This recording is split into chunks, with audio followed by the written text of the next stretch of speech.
आज हम लोग कॉम्प्लेक्स नंबर शुरू करने जा रहे हैं। Let z be a complex number such that principal value of argument z greater than 0, then argument z minus argument of minus z equal to. अच्छा एक बात बताओ, आपको ये दे रखा है कि ये आर्गुमेंट प्रिंसिपल आर्गुमेंट है और प्रिंसिपल आर्गुमेंट हमेशा माइनस पाई से पाई में होता है। अच्छा आपको एक और बात दे रखा है क्या कि आर्गुमेंट ऑफ z 0 से बड़ा है। अच्छा एक बात बताओ मुझे, अगर ये मेरे पास रियल एक्सिस है और ये मेरे पास इमेजिनरी एक्सिस है और यहां कहीं मैं z मानूं तो क्या ये मेरे पास आर्गुमेंट हो जाएगा z का, जिसको मैं थीटा बोल रहा हूं। अच्छा माइनस z कहां होगा, माइनस z के ठीक अपोजिट होगा, मतलब कुछ यहां। अब एक बात बताओ मुझे, इसका आर्गुमेंट निकालना, मेरे पास दो पॉसिबिलिटी है, तो मैं ऐसे जाऊं या फिर मैं ऐसे जाऊं। अगर मैं ऐसे जाऊंगा तो ये पूरा वाला एंगल कितना हो जाएगा, ये हो जाएगा मेरे पास पाई प्लस थीटा। कैसे, देखो यहां से लेकर यहां तक पाई, और चूंकि ये दोनों वर्टिकली अपोजिट एंगल इसलिए ये वाला हो जाएगा थीटा, तो पाई प्लस थीटा। अब अगर मैं क्लॉकवाइज जाऊं तो यहां देखो ये पूरा हो जाएगा मेरे पास पाई और उसमें से थीटा हटा देंगे तो हो जाएगा कितना, पाई माइनस थीटा। लेकिन क्योंकि हम लोग क्लॉकवाइज जा रहे हैं इसलिए हम लोग यहाँ पे क्या लगाएंगे, माइनस लगाएंगे। तो ये मेरे पास क्या हो जाएगा, ये मेरे पास हो जाएगा थीटा माइनस पाई। अब देखना दोनों में से किसको ले, चूंकि प्रिंसिपल आर्गुमेंट हमेशा माइनस पाई से पाई में होता है और ये पाई से बड़ा हो गया इसलिए इसको हम लोग नहीं ले सकते। ये मेरे पास माइनस पाई से पाई में लाई कर रहा है तो इसको हम लोग लेंगे। तो argument of Z minus argument of minus Z क्या हो जाएगा, थीटा माइनस पाई। तो ये क्या हो जाएगा मेरे पास, theta minus theta plus pi यानी कि पाई। तो कौन सा ऑप्शन सही हो जाएगा, सी वाला ऑप्शन सही हो जाएगा। अब अगला क्वेश्चन देखते हैं। For any non zero complex number z the minimum value of magnitude of z plus magnitude of z minus 1 is. ठीक है, अब देखो यहाँ क्या है मेरे पास, यहाँ मेरे पास magnitude of z plus magnitude of z minus 1 की मिनिमम वैल्यू बतानी है आपको। तो देखो एक बात बताओ, मेरे पास z माइनस 1 का मैग्नीट्यूड मान लो x है, तो क्या 1 माइनस z का भी मैग्नीट्यूड x ही होगा, बिल्कुल। तो यहां मैं इसकी जगह ये लिख सकता हूं, बिल्कुल लिख सकते हो। तो यहां हो जाएगा मेरे पास mod z plus mod 1 minus Z. अब एक बात बताओ, हम लोगों ने पढ़ा था कॉम्प्लेक्स नंबर में कि z1 plus z2 magnitude of z1 plus magnitude of z2 should be greater than equal to magnitude of z1 plus z2। ये बात आप लोगों ने पढ़ी थी, इसी फॉर्मूला को हम लोग यहाँ भी यूज करने जा रहे हैं। तो यहाँ क्या हो जाएगा मेरे पास, magnitude of z plus magnitude of 1 minus z should be greater than equal to magnitude of z plus 1 minus z। तो z से माइनस z कट जाएगा, तो यहाँ क्या हो जाएगा मेरे पास, magnitude of z plus magnitude of 1 minus z should be greater than equal to 1। अब फिर से अगर मेरे पास 1 माइनस z का मैग्नीट्यूड x है तो क्या z माइनस 1 का मैग्नीट्यूड x ही होगा ना भाई, क्योंकि देखो ना यार 1 माइनस z का मैग्नीट्यूड क्या होता है, 1 का स्क्वायर प्लस माइनस z का स्क्वायर, और ये भी हो जाएगा मेरे पास z का स्क्वायर प्लस माइनस 1 का स्क्वायर, दोनों बराबर ही है। तो इसकी जगह हम लोग ये लिख सकते हैं, बिल्कुल लिख सकते हैं। तो यहाँ हो जाएगा मेरे पास magnitude of z plus magnitude of z minus 1 should be greater than equal to 1, और यही मेरे पास ओरिजिनली था। तो magnitude of z plus magnitude of z minus 1 should be greater than equal to 1। इसका मतलब कि या तो ये 1 होगा या तो ये 1 से बड़ा होगा। तो इसकी मिनिमम वैल्यू क्या हो जाएगी, 1। तो इसकी मिनिमम वैल्यू हम लोग लिख देते हैं 1। ठीक है, अब देख लेते हैं अगला क्वेश्चन। अगला क्वेश्चन देखते हैं। If Z R is equal to sine 2 pi R by 11 minus iota cos 2 pi R by 11 then this. अच्छा सबसे पहले हम लोग जेड आर लिखते हैं। ये है मेरे पास sine 2 pi R by 11 minus iota cos 2 pi R by 11, और मुझे क्या निकालना है, मुझे निकालना है समेशन ऑफ जेड आर, जहां आर 0 से लेकर 10 है। तो मुझे एक्चुअली क्या निकालना है, मुझे निकालना है z0 plus z1 plus z2 से लेके z10 तक, और ये मेरे पास zr का जनरल फॉर्मूला है। अच्छा एक बात बताओ, क्या तुम्हें ये बात पता है कि cos theta plus iota sine theta e की पावर आयोटा थीटा के बराबर होता है? बिल्कुल पता होना चाहिए। अगर नहीं पता है तो भाई वेबजी का क्रैश कोर्स जरूर चेक करें, क्योंकि डिस्क्रिप्शन बॉक्स में उसका सारा इन्फॉर्मेशन दिया गया है। अब देखो यहां है मेरे पास sine 2 pi R by 11 minus iota cos 2 pi R by 11। क्या ये इस फॉर्मेट में है? मुझे तो नहीं लग रहा। तो इस फॉर्मेट में लाने के लिए हम लोग यहां से माइनस आयोटा कॉमन लेते हैं। माइनस आयोटा कॉमन लेंगे तो यहाँ क्या हो जाएगा, यहाँ हो जाएगा cos 2 pi R by 11 plus iota sine 2 pi R by 11। अब यहाँ आयोटा कैसे आएगा, देखो अगर मैं इस माइनस को मल्टीप्लाई करूंगा तो यहाँ क्या होगा, minus iota cos 2 pi R by 11, और यहाँ minus iota square sine 2πr/11। अब सब लोगों को पता है कि आयोटा स्क्वायर की वैल्यू होती है -1 और यहाँ है माइनस आयोटा स्क्वायर, इसलिए यहाँ माइनस एक बार और मल्टीप्लाई करेंगे तो ये हो जाएगा मेरे पास 1। तो ये फाइनली आ जाएगा +1 इंटू साइन 2πr/11 और यहाँ हो जाएगा माइनस आयोटा कॉस 2πr/11। क्या ये वापस से यही बन गया? हाँ, इसका मतलब अगर हम लोग यहाँ से माइनस आयोटा कॉमन लेंगे तो यहाँ पे प्लस आयोटा आ जाएगा। ठीक है, इसमें कोई दिक्कत नहीं, बिल्कुल नहीं। अब देखो क्या ये इस फॉर्मेट में आ चुका है, तो इसको क्या हम लोग इस तरह लिख सकते हैं? बिल्कुल लिख सकते हैं। यहाँ हो जाएगा माइनस आयोटा इंटू ई की पावर आयोटा। अब यहाँ थीटा क्या है? यहाँ थीटा है 2πr/11, तो यहाँ हो जाएगा 2πr/11। अब बारी बारी से मैं आर की जगह एक बार 0 पुट करूंगा, एक बार 1 पुट करूंगा, ऐसे करते करते मैं 10 पुट करूंगा और फिर सबको जोड़ने की कोशिश करूंगा, जो कि मैं अगले पेज में करने वाला हूं। अब ये मेरे पास जेड की वैल्यू आ गई थी और मुझे ये निकालना था। ठीक है भाई, तो ये क्या हो जाएगा मेरे पास? बारी बारी से एक बार 0, एक बार 1, ऐसे करते करते 10 तक पुट करते हैं।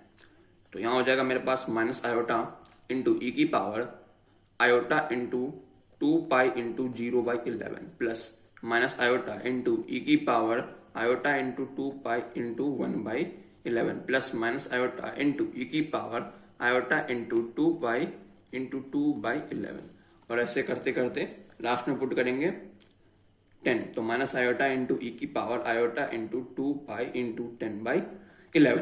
इस सब में से हम लोग माइनस आयोटा को कॉमन ले लेते हैं, तो यहाँ हो जाएगा माइनस आयोटा। अच्छा, ये क्या हो जाएगा? ये हो जाएगा ई की पावर 0। ई की पावर 0 क्या होता है? 1 प्लस ई की पावर आयोटा इंटू 2π/11 प्लस ई की पावर आयोटा इंटू 2π इंटू 2/11 और ऐसे करते करते लास्ट में क्या होगा? ई की पावर आयोटा इंटू 2π इंटू 10/11। क्या ये तुम्हें जीपी दिख रहा है? बिल्कुल। जीपी कैसे भैया?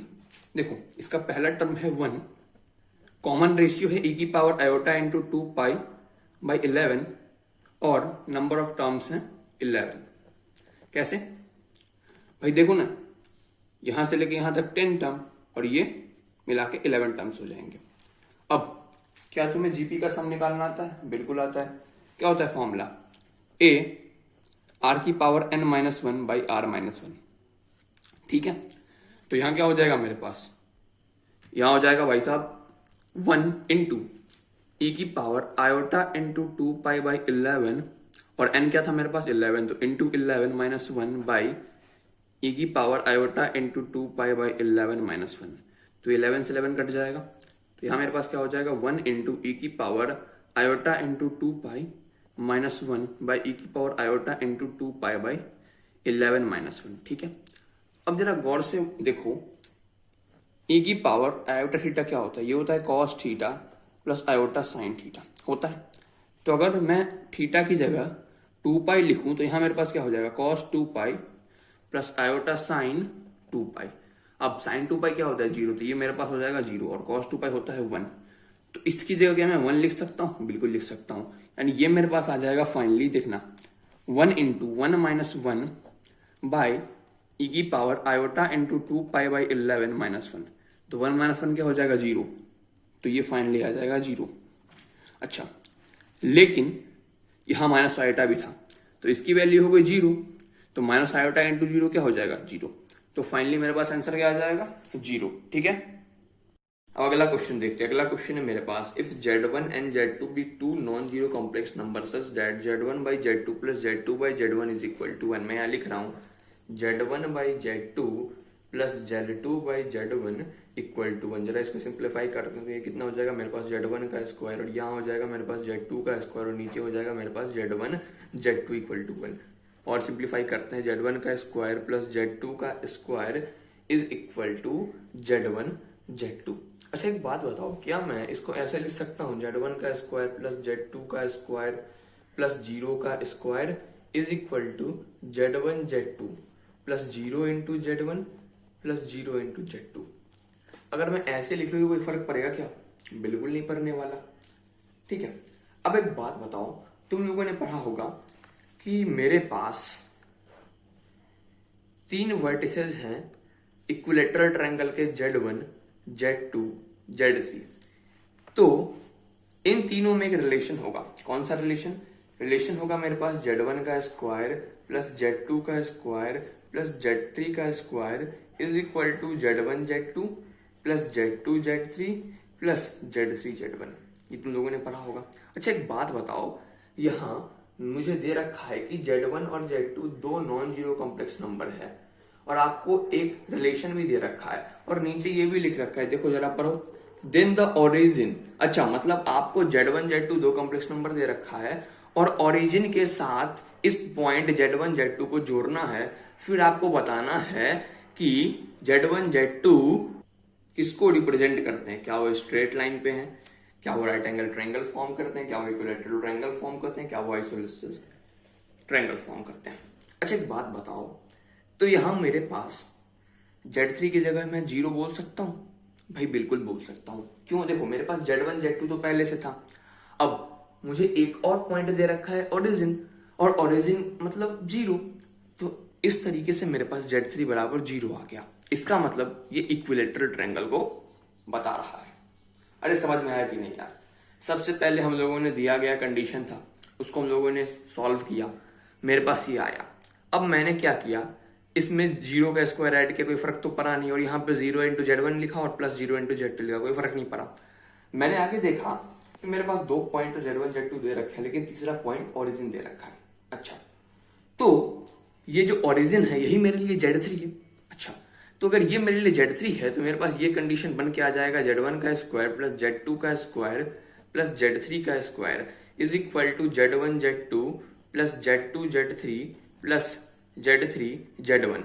और मैंने देखा कि इक्विलैटरल ट्रायंगल के केस में भी यही रिलेशन बनता है। आप लोगों ने पढ़ रखा होगा, अगर नहीं पढ़ा है तो भाई क्रैश कोर्स ज्वाइन कर लो। तो इस तरीके से हम लोगों ने ये सोचा कि भाई ये इक्विलैटरल ट्रायंगल को बना रहा होगा। ठीक है, बात समझ में आ गई। अब बढ़ते हैं अगले क्वेश्चन की तरफ। अगला क्वेश्चन देखते हैं।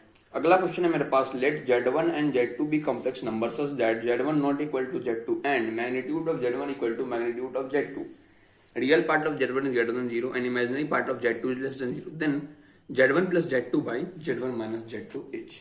ठीक है, तो सबसे पहले हम लोगों को दे रखा है कि Z1 का जो मैग्नीट्यूड है वो Z2 के मैग्नीट्यूड के बराबर है। अच्छा एक काम करते हैं, हम लोग Z1 को एज्यूम कर लेते हैं x1 प्लस आयोटा y1 और Z2 को एज्यूम कर लेते हैं x2 प्लस आयोटा y2। तो यहाँ क्या हो जाएगा मेरे पास, यहाँ हो जाएगा अंडर रूट x1 का स्क्वायर प्लस y1 का स्क्वायर, और यहाँ हो जाएगा मेरे पास अंडर रूट x2 का स्क्वायर प्लस y2 का स्क्वायर। दोनों साइड स्क्वायरिंग करेंगे तो मेरे पास x1 का स्क्वायर प्लस y1 का स्क्वायर x2 के स्क्वायर प्लस y2 के स्क्वायर के बराबर हो जाएगा। ठीक है, अब देखना हम लोगों को निकालना क्या, हम लोगों को निकालना है Z1 plus Z2 by Z1 minus Z2, यानी x1 plus iota y1 plus x2 plus iota y2 by x1 plus iota y1 minus x2 plus iota y2। तो क्या हो जाएगा भाई साहब, ये हो जाएगा x1 plus x2 plus iota y1 plus y2, और यहाँ डिनोमिनेटर में x1 minus x2 plus iota y1 minus y2। अब ऑप्शन क्या दे रखा है वो देखते हैं। ऑप्शन दे रखा है 1 real and positive, real and negative, purely imaginary. अच्छा 1 आएगा कि नहीं आएगा ये तो मुझे नहीं पता, लेकिन मैं रियल और इमेजिनरी के बारे में सोच सकता हूं। अगर मेरे पास डिनोमिनेटर रियल होगा तो मैं न्यूमरेटर को देखूंगा, अगर वो इमेजिनरी होगा तो फिर ये इमेजिनरी होगा, अगर वो रियल होगा तो फिर ये रियल होगा, फिर देखेंगे रियल या पॉजिटिव और रियल या निगेटिव। ठीक है, तो मेरा पहला टारगेट होगा कैसे भी करके मैं डिनोमिनेटर को रियल बनाऊं। तो डिनोमिनेटर को रियल बनाने के लिए मैं न्यूमरेटर डिनोमिनेटर मल्टीप्लाई करता हूं, x1 minus x2 minus iota y1 minus y2। यहां भी हो जाएगा x1 minus x2 minus iota y1 minus y2। तो वही ये किसके बराबर हो जाएगा, डिनोमिनेटर में तो ये हो जाएगा x1 माइनस x2 का whole square minus iota square y1 minus y2 का होल स्क्वायर। न्यूमरेटर में हो जाएगा x1 plus x2 into x1 minus x2 minus iota square y1 plus y2 into y1 minus y2। यहाँ जगह नहीं बच पा रहा है भाई साहब, अब देख लेते हैं। ये हो जाएगा मेरे पास plus iota y1 plus y2 into x1 minus x2। और minus iota y1 minus y2 into x1 plus x2। ठीक है, इसमें कोई आपत्ति होनी भी नहीं चाहिए। अब देखो आयोटा स्क्वायर क्या होता है, -1, तो माइनस आयोटा क्या स्क्वायर क्या हो जाएगा, ये हो जाएगा -1 इंटू -1 यानी कि 1। तो माइनस आयोटा स्क्वायर की जगह हम लोग 1 लिख देते हैं। तो ये कितना हो जाएगा, ये हो जाएगा मेरे पास x1 plus x2 into x1 minus x2 plus y1 plus y2 into y1 minus y2 plus iota y1 plus y2 into x1 minus x2, हम लोगों ने आयोटा कॉमन ले लिया और यहाँ minus y1 minus y2 into x1 plus x2। कोई दिक्कत होनी भी नहीं चाहिए। और डिनोमिनेटर मेरे पास क्या हो जाएगा, ये हो जाएगा x1 माइनस x2 का whole square plus y1 minus y2 का होल स्क्वायर। अब देखो ये तो रियल बन चुका है भाई, रियल बन चुका है ना। अब न्यूमरेटर को देख लेते हैं, ये कितना हो जाएगा मेरे पास x1 का स्क्वायर माइनस x2 का स्क्वायर प्लस y1 का स्क्वायर माइनस y2 का square plus iota y1 plus y2 into x1 minus x2 minus y1 minus y2 into x1 plus x2। और डिनोमिनेटर मेरे पास रियल है, जो कुछ भी है लेकिन वो रियल है। अब देखना यहां क्या है मेरे पास, x1 का स्क्वायर प्लस y1 का स्क्वायर माइनस x2 का स्क्वायर प्लस y2 का स्क्वायर और प्लस आयोटा टाइम्स ऑफ कुछ है, और नीचे मेरे पास रियल है। अब इससे पहले वाले पेज में हम लोगों ने ये देखा था कि x1 का स्क्वायर प्लस y1 का square is equal to x2 का स्क्वायर प्लस y2 का स्क्वायर। देखा था ना भाई, जब हम लोगों ने Z1 के मैग्नीट्यूड को Z2 के मैग्नीट्यूड के बराबर किया था, देखा था। तो ये इसके बराबर है, इसका मतलब इससे ये कट जाएगा। तो मेरे पास क्या बच जाएगा, iota times of something by real. इसका मतलब ये एक इमेजिनरी नंबर है। ठीक है, तो कौन सा ऑप्शन सही हो जाएगा, डी वाला ऑप्शन सही हो जाएगा। अब अगला क्वेश्चन देखते हैं, if AR is equal to this then the value of this determinant is equal to. मैं क्वेश्चन लिख लेता हूं, मेरे पास AR कितना दे रखा है भाई साहब, cos 2r pi plus iota sign 2r पाई की पावर 1/9। और आपको निकालना क्या है, मुझे निकालना है A1 A2 A3 A4 A5 A6 यहाँ पे A7 A8 A9 इस डिटर्मिनेंट की वैल्यू। अच्छा, इस क्वेश्चन को शायद हम लोगों ने मैट्रिक्स एंड डिटर्मिनेंट वाले पार्ट में भी किया होगा, लेकिन फिर से कर लेते हैं क्योंकि कॉम्प्लेक्स नंबर का यूज है यहाँ पे। अच्छा एक बात बताओ, cos theta plus iota sine theta क्या होता है, ये होता है e की पावर आयोटा थीटा। इसको इससे कंपेयर करो, यहाँ थीटा की जगह क्या है, यहाँ थीटा की जगह 2r पाई है। तो इस पूरे की जगह मैं क्या लिख सकता हूँ, इस पूरे की जगह मैं लिख सकता हूँ e की पावर आयोटा इंटू 2r पाई, और यहाँ पावर में क्या है 1/9। तो ये क्या हो जाएगा, ये हो जाएगा मेरे पास e की power 2r pi iota by 9। ठीक है, अब बारी बारी से मैं A1 A2 A3 A4 A5 A6 A7 A8 A9 निकालता हूँ। ठीक है भाई साहब, तो A1 निकालने के लिए हम लोग यहाँ r की जगह 1 पुट करेंगे। तो क्या हो जाएगा मेरे पास e की पावर 2 पाई i बाई 9। यहाँ क्या हो जाएगा मेरे पास e की power 2 into 2 pi i by 9। यहाँ हो जाएगा मेरे पास e की power 2 into 3 pi i by 9। यहाँ पे क्या हो जाएगा e की power 2 into 4 pi i by 9। यहाँ हो जाएगा e की power 2 into 5 pi i by 9। और यहाँ हो जाएगा e की power 2 into 6 pi i by 9। और यहाँ क्या हो जाएगा e की power 2 into 7 pi i by 9। और यहाँ हो जाएगा e की power 2 into 8 pi i by 9। और यहाँ हो जाएगा e की power 2 into 9 pi i by 9। अब पहले रो से हम लोग e की power 2 pi i by 9 common लेते हैं। तो यहाँ कितना हो जाएगा भाई साहब, यहाँ हो जाएगा 1।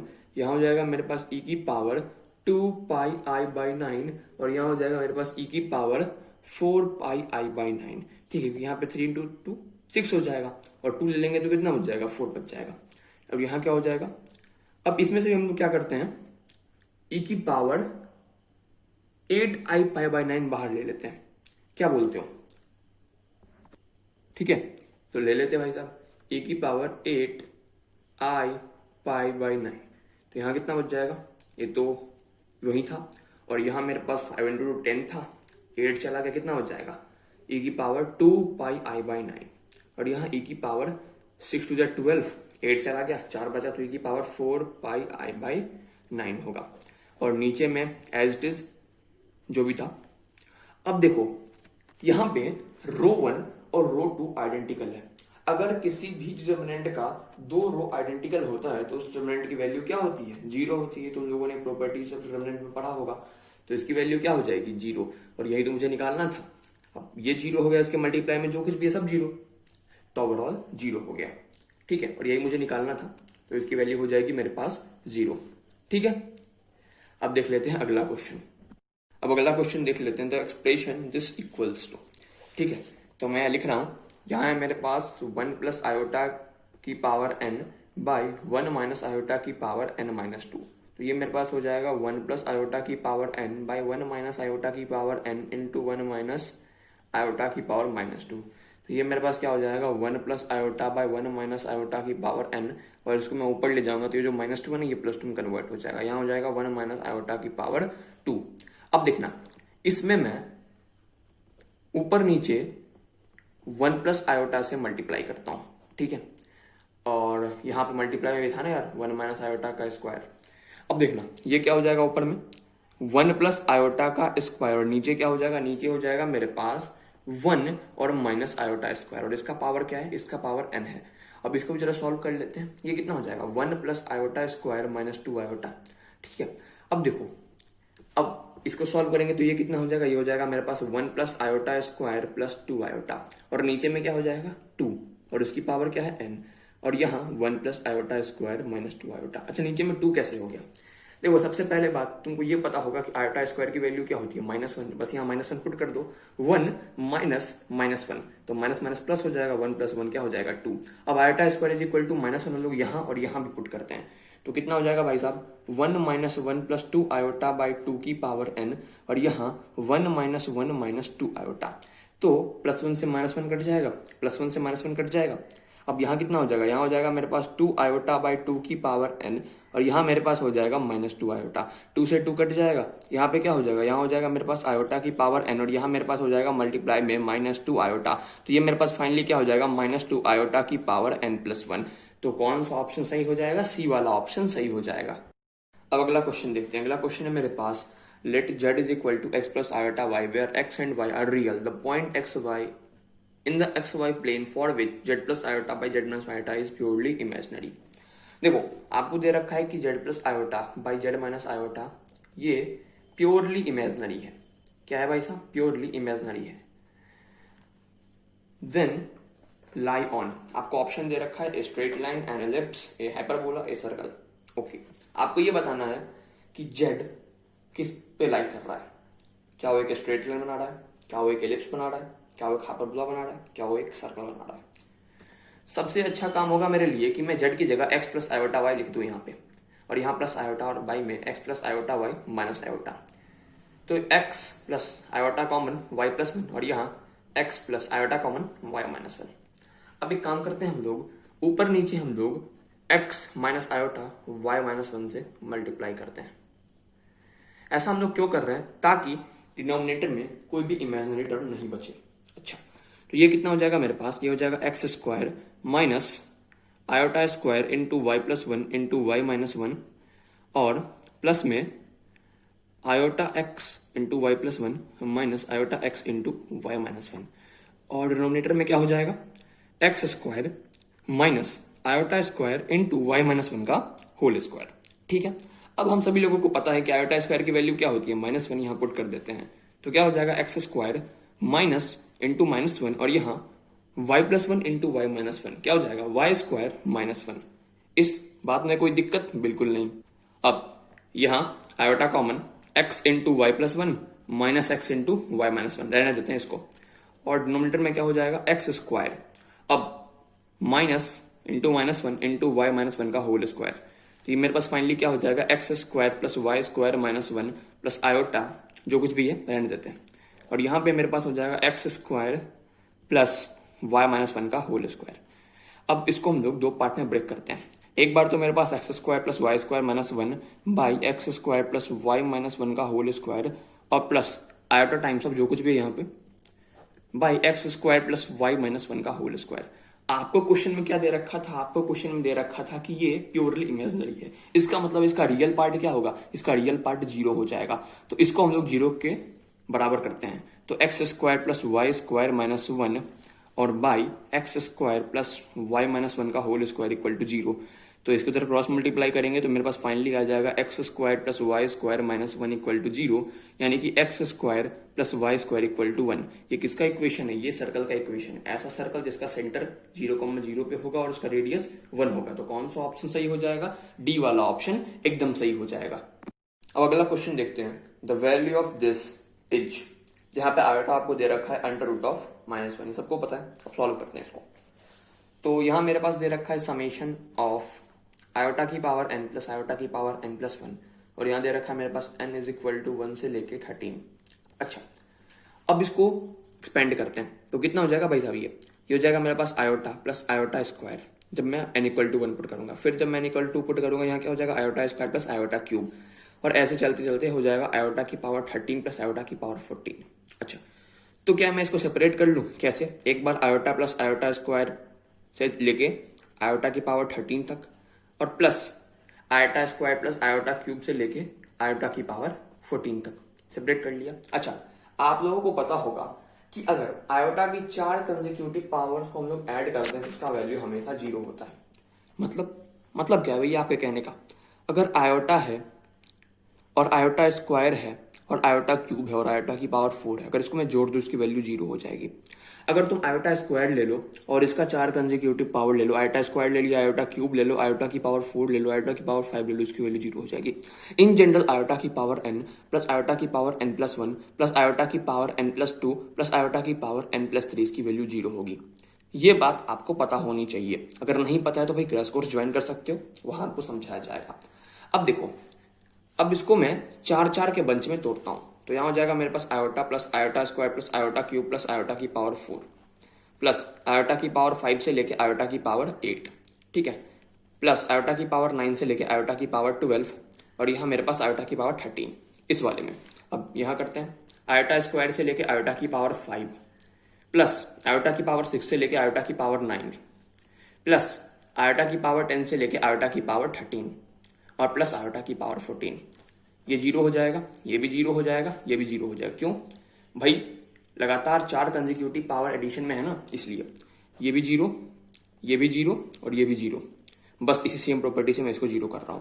तो मेरे पास फाइनली क्या बच जाएगा, फाइनली बच जाएगा आयोटा की पावर 13 प्लस आयोटा की पावर 14, और आयोटा की पावर 13 होता है आयोटा और आयोटा की पावर 14 होता है आयोटा स्क्वायर। आयोटा स्क्वायर की वैल्यू क्या होता है, -1, तो ये हो जाएगा आयोटा -1। तो कौन सा ऑप्शन सही हो जाएगा, बी वाला ऑप्शन सही हो जाएगा। अब अगला क्वेश्चन देखते हैं। अगला क्वेश्चन है मेरे पास, if Z1 Z2 Z3 are imaginary number such that magnitude of Z1 equal to magnitude of Z2 equal to magnitude of Z3 equal to magnitude of this equal to 1, then magnitude of Z1 plus Z2 plus Z3 is. आपको दे रखा है magnitude of Z1 equal to magnitude of Z2 equal to magnitude of Z3 equal to 1, और एक और चीज दे रखा है 1 by Z1 plus 1 by Z2 plus 1 by Z3 का मैग्नीट्यूड भी 1 के बराबर है। आपको निकालना है magnitude of Z1 plus Z2 plus Z3। अच्छा, एक काम करते हैं हम लोग, इस वाले रिलेशन में हम लोग स्क्वायरिंग करते हैं। तो यहां मेरे पास क्या हो जाएगा, मैग्नीट्यूड ऑफ Z1 का square equal to magnitude of Z2 का square is equal to magnitude of Z3 का स्क्वायर इज इक्वल टू 1 का स्क्वायर यानी 1। अब हम लोगों ने कॉम्प्लेक्स नंबर में पढ़ा था कि अगर मेरे पास मैग्नीट्यूड ऑफ Z का स्क्वायर है तो उसको हम लोग लिखते हैं Z इंटू Z का कंजुगेट। अब सिमिलरली यहां मेरे पास मैग्नीट्यूड ऑफ Z1 का स्क्वायर है, इसको हम लोग लिख सकते हैं Z1 इंटू Z1 का कंजुगेट, ठीक है। यहां हम लोग लिख लेते हैं Z2 इंटू Z2 का कंजुगेट, यहां लिख लेते हैं Z3 इंटू Z3 का कंजुगेट इक्वल टू 1।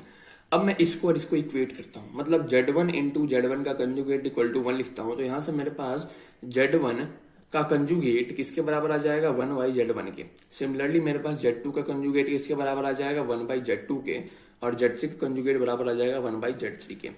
अब एक बात बताओ, क्या इस रिलेशन में मेरे पास 1 बाई Z1 1 बाई Z2 और 1 बाई Z3 था? बिल्कुल था। और यहां से अगर मैं 1 by Z1 1 by Z2 1 by Z3 की जगह ये तीनों पुट कर दूं यहाँ पे तो कोई दिक्कत नहीं। तो यहाँ मेरे पास क्या हो जाएगा, यहाँ हो जाएगा मेरे पास Z1 का कंजुगेट प्लस Z2 का कंजुगेट प्लस Z3 का कंजुगेट का मैग्नीट्यूड इक्वल टू 1। अब एक बात बताओ, Z1 का कंजुगेट प्लस Z2 का कंजुगेट प्लस Z3 का कंजुगेट का मैग्नीट्यूड क्या Z1 plus Z2 plus Z3 के मैग्नीट्यूड के बराबर होता है? बिल्कुल होता है। इसका वैल्यू क्या है? इसका वैल्यू है 1, तो इसका वैल्यू भी क्या हो जाएगा? 1, तो 1 मेरे पास आंसर हो जाएगा। लेकिन अब आपका सवाल होगा कि इसका मैग्नीट्यूड इसके मैग्नीट्यूड के बराबर कैसे होता है, प्रूफ करो। देखो, तो मैं सिंपली मान लेता हूँ Z1 है मेरे पास x plus iota y, Z2 है मेरे पास, यहाँ x1 y1 कर देते हैं, x2 प्लस आयोटा y2, और Z3 है मेरे पास x3 प्लस आयोटा y3। अब देखना, अगर मैं यहाँ पे Z1 का कंजुगेट निकालूं तो ये क्या हो जाएगा? x1 minus iota y1, Z2 का कंजुगेट हो जाएगा x2 माइनस आयोटा y2, और Z3 का कंजुगेट हो जाएगा x3 माइनस आयोटा y3। ठीक है, अब हम लोग इन तीनों को जोड़ लेते हैं। कितना हो जाएगा मेरे पास? x1 plus x2 plus x3 और minus iota y1 plus y2 plus y3। ठीक है, एक तरफ तो मेरे पास इसका मैग्नीट्यूड और दूसरी तरफ मेरे पास मैग्नीट्यूड होगा x1 plus x2 plus x3 plus iota y1 plus y2 plus y3। अब एक बात बताओ, इसका मैग्नीट्यूड कितना हो जाएगा? ये हो जाएगा मेरे पास under root x1 plus x2 plus x3 का square plus y1 plus y2 plus y3 का स्क्वायर। यहाँ -1 का भी स्क्वायर होता, लेकिन -1 का स्क्वायर 1 हो गया, इसलिए मैंने नहीं लिखा। और इसकी वैल्यू क्या हो जाएगी? इसकी वैल्यू भी हो जाएगी under root x1 plus x2 plus x3 का square plus y1 plus y2 plus y3 का स्क्वायर। ठीक है, एक बात बताओ, क्या ये और ये बराबर है? बिल्कुल बराबर है। इसका मतलब क्या? इसका मैग्नीट्यूड इसके मैग्नीट्यूड के बराबर होगा? बिल्कुल बराबर होगा। तो क्या इसकी वैल्यू 1 है तो इसकी वैल्यू 1 होगी? बिल्कुल होगी। इसका मतलब मेरे पास रिक्वायर्ड आंसर क्या हो जाएगा? 1, जो कि इसका वैल्यू होगा। ठीक है।